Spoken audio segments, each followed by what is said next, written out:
Bismillahir Rahmanir Rahim. Hadhirun, assalamu alaikum wa rahmatullahi wa barakatuh. Alhamdulillahi rabbil alamin wassalatu wassalam ala rasulillahi salawatu rabbi wa salamuhu alayhi, amma ba'd. Baada ya kumshukuru Allah subhanahu wa ta'ala na kumtakia ziada za rehma Mtume Muhammad sallallahu alaihi wasallam, ndugu zangu, tangu tumalize mfungo wa mwezi mtukufu wa Ramadhani tuna takriban siku kama 4,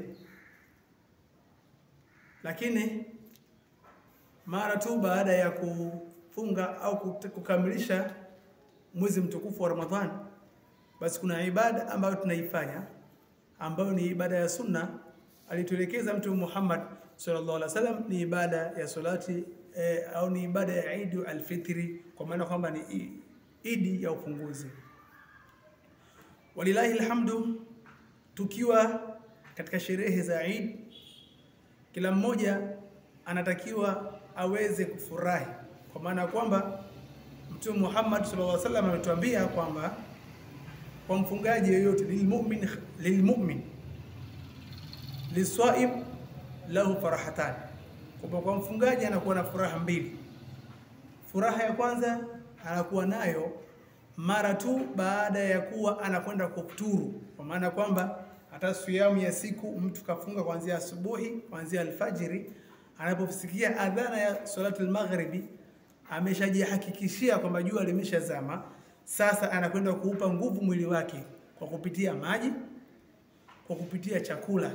Kwa hiyo anakuwa na furaha wakati ule. Lakini pia furaha ya pili ambayo ametuelekeza Mtume Muhammad sallallahu alaihi wasallam ni siku ambayo mfungaji anakwenda kukutana na Mola wake na kulipwa mema mazuri yale aliyokuwa akiyafanya ya siyam, hususan siyam. Basi anakuwa na furaha mno mfungaji yule.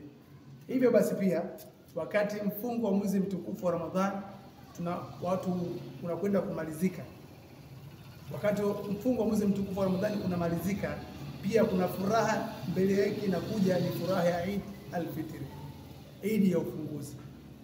Furaha ya Eid al-Fitr basi inatakiwa isherekewe au ifurahiwe katika misingi iliyokuwa mizuri na utaratibu aliotufundisha Mtume Muhammad sallallahu alaihi wasallam. Kwa maana haitakiwi Eid al-Fitr isherekewe kwa watu kuandaa maasi mbalimbali, hapana, isipokuwa wanatakiwa waendeleze yale ambayo mazuri waliokuwa wakiyafanya. Lakini pia kuna kitu ambacho tumeelekezwa sisi waumini. Kitu gani? Ni kuweza kutoa zakatu al-fitri. Unapotoa zakatu al-fitri, basi ile pia ni kusababisha au kupeleka furaha pia kwa ndugu zetu, kwa namna moja au nyingine wamekuwa ni wanyonge siku ile. Pengine Mwenyezi Mungu amemkadiria mtu yule siku ile kwa kuwa kipato chake kikajifinya, au pengine anakuwa yeye uwezo wake ni mdogo kila siku. Kwa maana zakatul fitri anapokea mtu yoyote, yule mtu hata kama akiwa yeye kwa siku ile Eid yenyewe, usiku wa Eid na siku yenyewe anakuwa kidogo mazingira yake hayako sawa, basi kwa mujibu wa sheria na taratibu za Kiislamu mtu huyu anatakiwa pia apewe zakatul fitri, na anapopewa basi hatakiwi kuweza kukataa, anatakiwa aweze kupokea. Lengo na makusudio basi yaweze zile furaha za Eid ziweze kusambaa kwa Waislamu au waumini wote kwa ujumla wake. Ndio katika imani. Lakini pia tunapoelekea katika kusherehekea Eid al-Fitr, basi Eid kwa muumini kama muumini anakuwa na Eid kama ni 7. Muumini kama muumini aliyekuwa amemwamini Mwenyezi Mungu na ameamini ya siku ya mwisho, lakini pia anajua kwamba baada ya maisha haya kuna maisha mengine ya akhera, basi kwake yeye kwa mujibu wa musannif wanachuoni wataambia kwamba lahu 7 ayat, anakuwa na Eid 7. Ama tukizitoa Eid kubwa, Eid ambayo ni Eid al-Fitr, na tukitoa Eid ambayo ni Eid al-Udhiya, basi anabakia na Eid 5 ambazo nakwenda kukutajia hivi sasa. Kila mmoja anatakiwa aweze kujiandaa nazo na kila mmoja anatakiwa aweze kuzitafuta ili khairi na salama ikapatikane mbele ya Allah tabaraka wa taala. Tunaambiwa kwamba lilmu'min 5 ayat. Ukitoa zile Eid mbili kubwa ambazo ni Eid al-Fitr na Eid al-Udhiya, basi tunasema lilmu'min 5 ayat. Kama mu'min yeye ana Eid 5. Ya kwanza anasema kwamba al-yawmu alladhi yamurru wala yuktabu alayhi dhanbun fahuwa eidun lahu.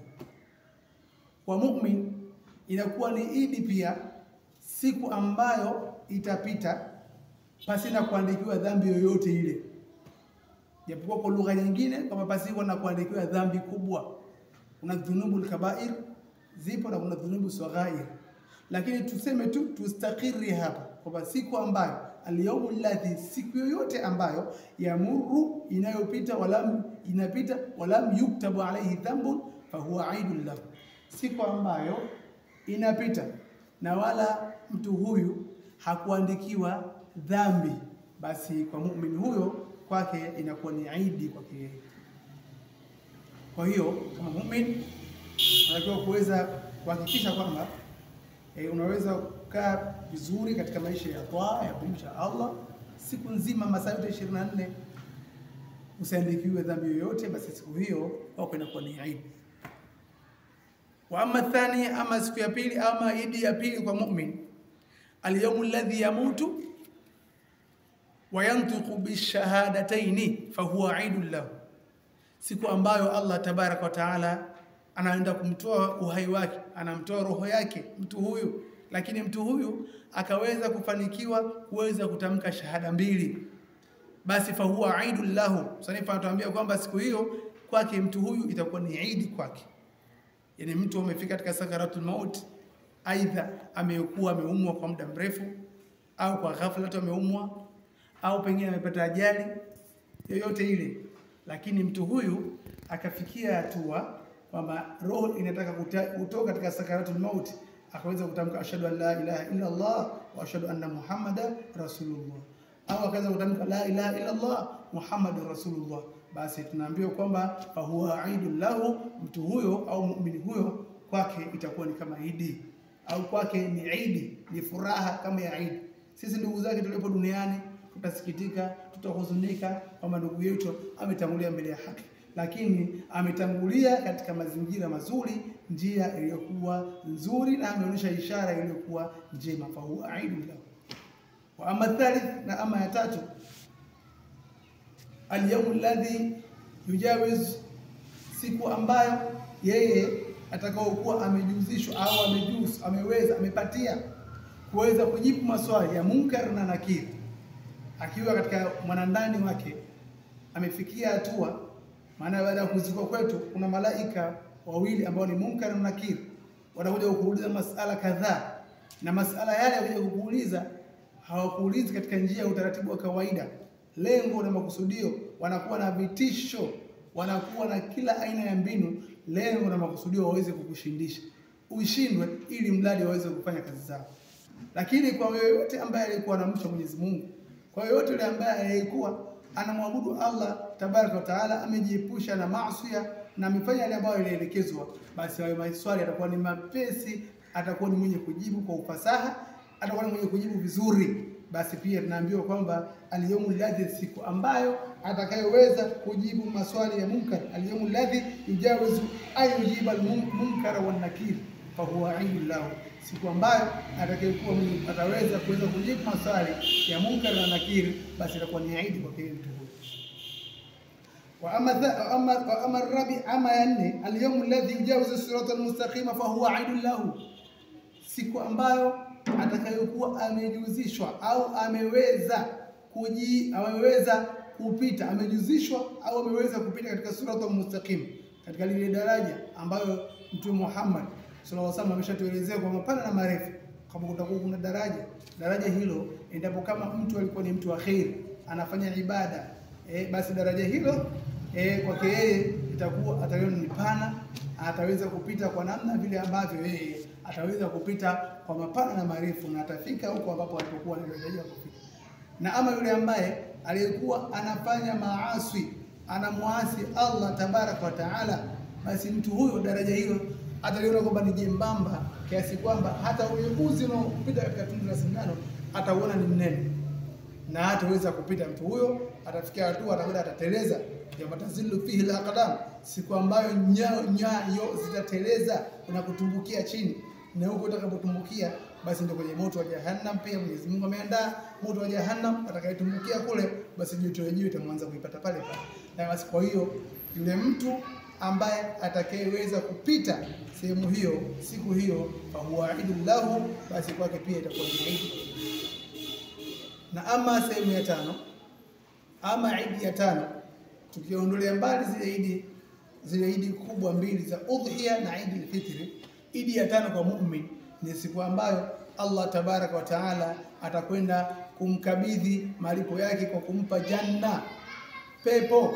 Basi fa huwa idul lahu, siku hiyo pia itakuwa ni idi kwake. Atafurahi, atatabasamu na atafanya kila aina ya furaha kwa kumshukuru Allah, kwa kumshukuru Allah subhanahu wa ta'ala. Mwenyezi Mungu anasema, amma man utiya kitabahu biyaminihi fayaqulu ha umqra'u kitabia, ama yule ambaye atakayekuwa amepewa kitabu chake kwa mkono wa kulia, basi atatamba na kutabasamu na kufurahi na kusema ha umqra'u kitabia, hii ndugu zangu njooni muone na msome kitabu changu. Kwa huwa idul lahu, basi itakuwa siku ni idi kwa ndugu zangu imani. Hizi ni sehemu ya idi tano ambazo kila mu'min anatakiwa aweze kuhakikisha kwamba anazitafuta na kuzipata. Lengo na makusudio aende kupata radhi ya Allah tabaraka wa taala. Tumwombe Mwenyezi Mungu mtukufu atuwafikishe tuweze kuzipata hiyo idi zote tano. Ya kwanza kwamba iwe inapita kwako siku nzima basi na kuandikiwa dhambi yoyote, na ya pili iwe siku ya kuondoka kwako katika ulimwengu basi unaweza kutamka shahada mbili, na ya tatu uwe siku ambayo umeuko katika mwanandani katika lahadi, basi ni uweze pia kuweza kujibu maswali ya munkar na nakir. Na ama ya nne siku ambayo katika suratul mustaqim uweze kupita kama mshale, upite kwa usalama na amani kama mshale, basi pia kwa kuni Eid. Na ama ya tano ni siku ambayo Mwenyezi Mungu tabaraka wa taala anakwenda kukulipa pepo, anakwenda kukupa pepo kwa rahma zake. Maana tunafanya amali salihati, lakini bado pia tunategemea rehema za Allah tabaraka wa taala zitubebe tuweze kuingia katika pepo ya Allah tabaraka wa taala. Tumwombe Mwenyezi Mungu mtukufu atuwafikishe katika hayo yote. Tumwombe Allah tabaraka wa taala atuwezeshe tuwe ni wenye kudumu na khairi, na pia atuepushe na mambo shari. Wabillahi tawfiqi wa hadha. Assalamu alaykum wa rahmatullahi wa barakatuh.